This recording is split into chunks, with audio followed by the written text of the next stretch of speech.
வரைக்கும் காட்டுக்குள்ள போனவங்க யாரும் திரும்பி வந்ததே இல்லை. ஒரு மகிழ்ச்சியான செய்தி. இதயம் நலனையின் விலை லிட்டருக்கு ரூபாய் 105 குறைஞ்சிருக்கு. செப்டம்பர் 2023ல 1 லிட்டர் இதயம் நலனையின் அதிகபட்ச விலை ரூபாய் 503. ஆனா இப்ப 1 லிட்டர் இதயம் நலனையின் விலை ரூபாய் 398 மட்டும்தான் தமிழ்நாட்டுல. அப்ப இனிமே எல்லாரும் இதயம் நலனை வாங்கலாம் இல்ல? வணக்கம். செய்தி சுருக்கம். பிரதமர் மோடி இன்று மொரீசியஸ் பயணம். பிரதமர் மோடி 2 நாள் பயணமாக மொரீசியஸ் செல்கிறார். அந்நாட்டின் 57வது தேசிய தின கொண்டாட்டங்களில் பங்கேற்கிறார். இந்திய சமூகத்தினருடன் உரையாட உள்ளார். இந்த பயணத்தால் இந்தியா மொரீசியஸ் உறவு வலுப்படும். இரு நாடுகளுக்கிடையே ஒரு பிரகாசமான அத்தியாயத்தை உருவாக்குவோம் என மோடி கூறியுள்ளார். 3 மாவட்டங்களுக்கு ஆரஞ்ச் அலர்ட். எந்தெந்த மாவட்டங்கள் தெரியுமா? பூமத்திய ரேகையை ஒட்டிய வடகிழக்கு இந்திய பெருங்கடல், தென்மேற்கு வங்கக்கடல் பகுதிகளின் மேல் வளிமண்டல கீழடுக்கு சுழற்சி நிலவுகிறது. இதன் காரணமாக தமிழகத்தில் அநேக இடங்கள் மற்றும் புதுச்சேரி, காரைக்காலில் இன்று இடி மின்னலுடன் மிதமான மழை பெய்யலாம் என சென்னை வானிலை ஆய்வு மையம் தெரிவித்துள்ளது. கன்னியாகுமரி, திருநெல்வேலி, தென்காசி, தூத்துக்குடி மாவட்டங்களில் ஓரிரு இடங்களில் இன்று மிக கனமழை பெய்ய வாய்ப்புள்ளது. இதற்கான ஆரஞ்ச் அலர்ட் விடுக்கப்பட்டுள்ளது. விருதுநகர், சிவகங்கை, மயிலாடுதுறை, தஞ்சாவூர், திருவாரூர், நாகப்பட்டினம், புதுக்கோட்டை, ராமநாதபுரம் மாவட்டங்களில் ஓரிரு இடங்களிலும் காரைக்கால் பகுதிகளிலும் இன்று கனமழை பெய்யலாம். கன்னியாகுமரி, திருநெல்வேலி, தூத்துக்குடி மாவட்டங்களில் ஓரிரு இடங்களில் நாளை கனமழை பெய்ய வாய்ப்புள்ளது. மழை எச்சரிக்கை பட்டியலில் வராத பிற மாவட்டங்களில் இன்றும் நாளையும் பகல் நேர வெப்பநிலை இயல்பை விட 3 டிகிரி செல்சியஸ் வரை கூடுதலாக பதிவாகும். சென்னை மற்றும் புறநகர் பகுதிகளில் வானம் ஓரளவு மேகமூட்டமாக காணப்படும். ஒரு சில இடங்களில் இடி மின்னலுடன் லேசானது முதல் மிதமான மழை பெய்ய வாய்ப்புள்ளது என கூறப்பட்டுள்ளது. தமிழக மக்களை முட்டாள்களாக்க இது ஒன்றும் 1960கள் கிடையாது. பட்டத்து இளவரசர் பேசியது மட்டும் சரியா? பார்லிமென்ட்டில் மத்திய கல்வி அமைச்சர் தர்மேந்திர பிரதானுக்கு எதிராக திமுக எம்பி கனிமொழி உரிமை மீறல் நோட்டீஸ் வழங்கியுள்ளார். அதில் PM ஸ்ரீ திட்டத்தை தமிழக அரசு முதலில் ஏற்பதாக சொல்லிவிட்டு பின் யூ-டர்ன் அடித்ததாக அமைச்சர் கூறியது உண்மை இல்லை. சபையை தவறாக வழிநடத்துகிறார். அவர் பேசும்போது தவறாக வழிநடத்துவது, நேர்மையற்ற, ஜனநாயகமற்ற, நாகரிகமற்ற போன்ற வார்த்தைகளை என் மீதும் திமுக எம்பிக்களுக்கு எதிராகவும் பயன்படுத்தினார். ஒட்டுமொத்த தமிழக உறுப்பினர்களுக்கு எதிராக அடிப்படை இல்லாத குற்றச்சாட்டுகளை முன்வைப்பது தமிழக மக்களையும் பிரதிபலிக்கிறது. அவர் மீது நடவடிக்கை எடுக்க வேண்டும் என கூறியுள்ளார். இது தொடர்பாக எக்ஸ் பக்கத்தில் பதிவிட்டுள்ள கனிமொழி, தமிழகத்தையும் அதன் மக்களையும் நாகரிகமற்றவர்கள் என்று மத்திய கல்வி அமைச்சர் தர்மேந்திர பிரதான் அவமதித்ததற்கு உடனே மன்னிப்பு கேட்க வேண்டும் என்று திமுக மற்றும் 8 கோடி தமிழர்கள் சார்பில் வலியுறுத்துகிறேன் என கூறியுள்ளார். இது தொடர்பாக கனிமொழிக்கு தமிழக பாரதிய ஜனதா தலைவர் அண்ணாமலை பதிலளித்து பதிவிட்டுள்ளார். அதில் திமுக உறுப்பினர்கள் நேர்மையற்றவர்கள், ஜனநாயகமற்றவர்கள், நாகரிகமற்றவர்கள். இது உங்களையும் உங்கள் கூட்டத்தை மட்டுமே குறிக்கிறது. இதை பகிரங்கமாக அம்பலப்படுத்தியதும் தமிழக மக்கள் பின்னால் ஒளிந்து கொள்ள வேண்டாம். பொய் சொல்வது என்று நீங்கள் முடிவு செய்துவிட்டால் அதில் குறைந்தபட்சம் ஒரு நிலைத்தன்மையை கடைபிடியுங்கள். உரிமை மீறல் நோட்டீஸில் மத்திய அமைச்சரின் கருத்து திமுக மற்றும் ஆதரவு கட்சிகளைச் சேர்ந்த உறுப்பினர்களுக்கு எதிராக இருந்ததாக கூறியுள்ளீர்கள். ஆனால் சமூக ஊடகங்களில் உங்கள் கருத்து வேறு மாதிரியாக இருக்கிறது. நீங்கள் சொல்வது போல் இந்த கருத்துகள் தமிழக மக்களை குறிப்பதாக வைத்துக் கொள்வோம். அப்படியானால் உங்கள் சகோதரரின் மகன் கோபாலபுரத்தின் பட்டத்து இளவரசர் பிரதமர் மோடிக்கு எதிராக பேசியது இந்த நாட்டின் மக்களுக்கு எதிரானது என்று கருதப்படுமா? என்ன விசித்திரமான லாஜிக் இது! மக்களை முட்டாளாக்குவதற்கு இது ஒன்றும் 1960கள் இல்லை. உங்களின் திசை திருப்பும் வேலை முடிந்த பிறகு PM ஸ்ரீ திட்டத்தை தடுத்த சூப்பர் CM யார் என்பதை தெரியப்படுத்துங்கள் என்று அண்ணாமலை கூறியுள்ளார். தொகுதி எண்ணிக்கை குறையாதா? எப்படி? அமித்ஷா விளக்கம் தர வேண்டும். பார்லிமெண்ட் தொகுதி மறுசீரமைப்பு தொடர்பாக ராஜ்யசபாவில் விவாதம் நடத்த கோரி திமுக சார்பில் ஒத்திவைப்பு தீர்மான நோட்டீஸ் தரப்பட்டது. ஆனால் விவாதம் நடத்த அனுமதி மறுக்கப்பட்டதால் திமுக அதன் கூட்டணி கட்சி எம்பிக்கள் ராஜ்யசபாவிலிருந்து வெளிநடப்பு செய்தனர். இந்திய அரசியல் சட்டத்தின்படி நாடாளுமன்ற சட்டமன்ற தொகுதிகள் 10 ஆண்டுகளுக்கு ஒரு முறை மக்கள் தொகையின் அடிப்படையில் மறுசீரமைப்பு செய்ய வேண்டும் என்று இருக்கிறது. அந்த வகையில் 71க்கு பின்னால் 76லே ஒரு சட்ட திருத்தம் கொண்டு வரப்பட்டு நாடு முழுவதும் மக்கள் தொகை என்பது சீராக இருக்கும் வரை 25 ஆண்டுகளுக்கு இது ஒத்திவைக்கப்படும் மறுசீரமைப்பு என்று தீர்மானிக்கப்பட்டது. பின்னர் மீண்டும் 2001ஆவது ஆண்டு வந்தபோது 2002ஆம் ஆண்டு இதே போல இன்னொரு சட்ட திருத்தம் வந்து மேலும் 25 ஆண்டுகள் நீட்டிப்பது என்று முடிவெடுத்தது. அந்த வகையில் 2026இல் தொகுதிகள் மறுசீரமைப்பு செய்யப்பட வேண்டும். அதற்கான அவசியம் என்னவென்றால், நாடு குடியரசாக மாறிய போது 35 கோடியாக இருந்த மக்கள் தொகை இன்றைக்கு 142 கோடியாக மாறியிருக்கிறது. ஆக ஒரு நாடாளுமன்ற உறுப்பினர் என்பவர் ஒரு குறிப்பிட்ட இடத்திலே மக்கள் பிரதிநிதியாக இருக்கிற போது பல லட்சம் மக்களுக்கு அவர் சேவை செய்ய முடியாது என்ற காரணத்தால் இந்த மறுசீரமைப்பு என்ற திட்டம் வகுக்கப்பட்டது. இதில் மாற்று கருத்து இல்லை. ஆனால் பிரச்சனை என்னவென்றால், தமிழ்நாடு போன்ற மாநிலங்கள், தமிழ்நாடு, கேரளா போன்ற தென் மாநிலங்கள் குடும்ப கட்டுப்பாடு திட்டத்தை மிகச்சிறப்பாக நடைமுறைப்படுத்தியிருந்தால் மக்கள் தொகை மிகுந்த அளவிலே கட்டுப்பாட்டில் இருக்கிறது. ஆனால் வடக்கே சில மாநிலங்கள் அதை கடைபிடிக்காத காரணத்தால் மக்கள் தொகை மிக அதிகமாக உயர்ந்திருக்கிறது.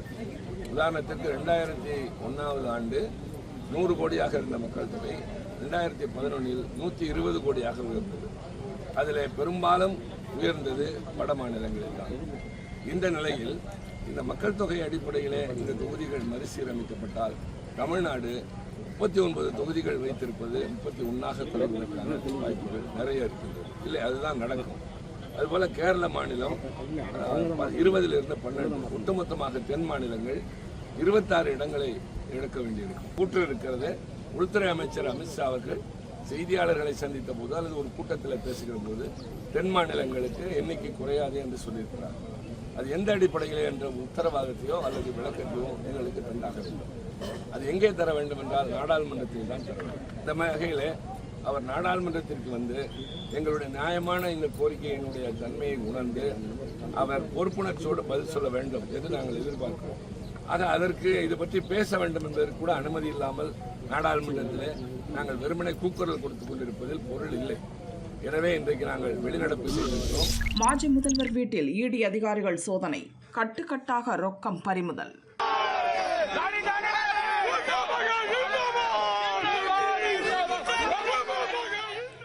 சத்தீஸ்கரில் 2019 22 வரை முதல்வர் பூபேஷ் பாகேல் தலைமையில் காங்கிரஸ் ஆட்சி நடந்தது. அப்போது மது கொள்கையில் ஊழல் நடந்ததாகவும் இதனால் அரசுக்கு 2100 கோடி ரூபாய் இழப்பு ஏற்பட்டதாகவும் புகார் எழுந்தது. இது பற்றி அமலாக்கத்துறை விசாரித்து வருகிறது. இந்த வழக்கில் கடந்த ஜனவரியில் முன்னாள் அமைச்சர் உட்பட முக்கிய நபர்கள் கைது செய்யப்பட்டனர். 205 கோடி ரூபாய் மதிப்பிலான சொத்துக்களை அமலாக்கத்துறை முடக்கியது. இச்சூழலில் துர்க் மாவட்டத்தில் உள்ள முன்னாள் முதல்வர் பூபேஷ் பாகலின் மகன் சைதன்யா, அவருக்கு நெருக்கமான லட்சுமி நாராயணன் ஆகியோர் வீடுகள் உட்பட 14 இடங்களில் அமலாக்கத்துறையினர் ரெய்ட் நடத்தினர். முன்னாள் முதல்வர் பூபேஷும் அவரது மகன் சைதன்யாவும் ஒரே வீட்டில் வசிக்கின்றனர். மது கொள்ளை ஊழல் பணத்தில் ஒரு பங்கு சைதன்யா பெற்றதாக கூறப்படுகிறது. இதனால் பூபேஷ் வீட்டில் சோதனை நடந்தது. சோதனை முடிவில் கணக்கில் வராத 33 லட்சம் ரூபாயை அதிகாரிகள் கைப்பற்றியுள்ளனர். பூபேஷ் பாகல் வீட்டில் இருந்து அமலாக்கத்துறை அதிகாரிகள் கிளம்பிய போது அவர்களை காங்கிரஸ் கட்சியினர் மறித்து போராட்டம் நடத்தினர். அவர்களை போலீசார் தடுக்க முயன்றதால் தள்ளுமுள்ளு ஏற்பட்டது.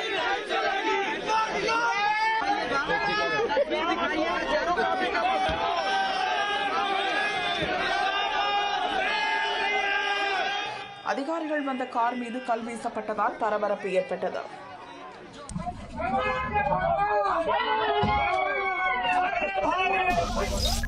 தமிழ் தெரியாவிட்டால் அரசு வேலையை இழக்கணுமா?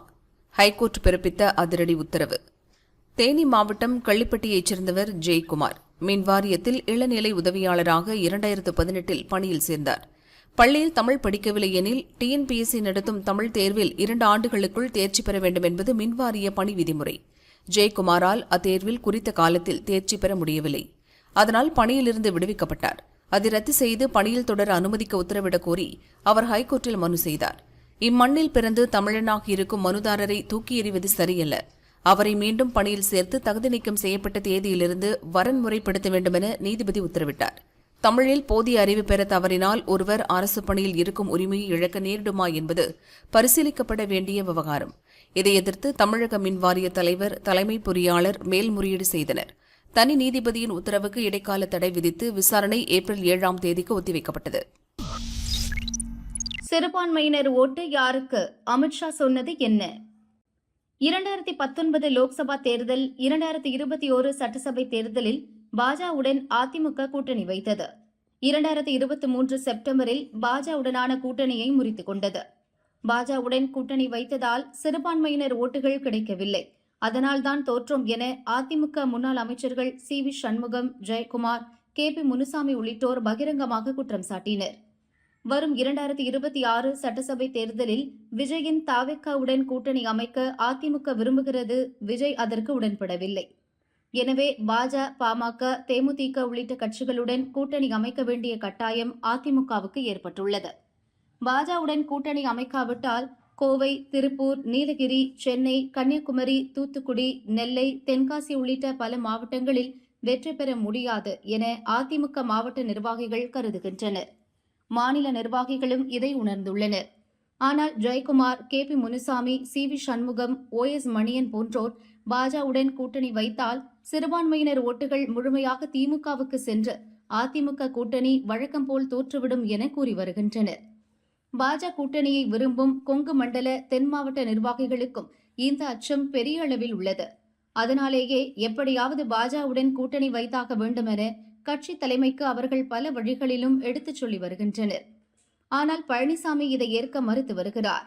இந்நிலையில் கடந்த February 26 கோவை வந்த உள்துறை அமைச்சர் அமித்ஷாவை அதிமுக நிர்வாகிகள் சிலர் ரகசியமாக சந்தித்துள்ளனர்.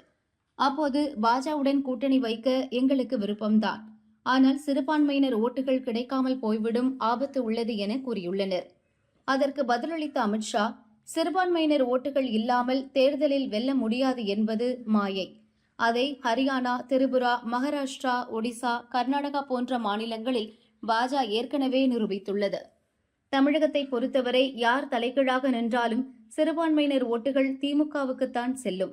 MGR, ஜெயலலிதா காலத்திலேயே சிறுபான்மையினர் ஓட்டுகளில் 70% மேல் திமுகவுக்குத்தான் கிடைத்தது. பாஜவுடன் கூட்டணி வைத்தாலும் வைக்காவிட்டாலும் அவர்களின் ஓட்டுகள் அதிமுகவுக்கு கிடைக்காது. அந்த ஓட்டுகளை நம்பினால் அரசியலில் காணாமல் போய்விடுவீர்கள். திமுகவின் ஓட்டு வங்கியான சிறுபான்மையினர் ஓட்டு வரும் என காத்திருக்காமல் திமுகவுக்கு எதிரான ஓட்டுகளை பெறுவது எப்படி என்பதில் கவனம் செலுத்த வேண்டும். தமிழகத்தில் சிறுபான்மையினர் ஓட்டுகள் 20% என எடுத்துக்கொண்டால் மீதமிருக்கும் 80% ஓட்டுகளில் 50% ஓட்டுகளை பெற அதிமுக திட்டமிட வேண்டும் என கூறியதாக பாஜ நிர்வாகி ஒருவர் தெரிவித்தார்.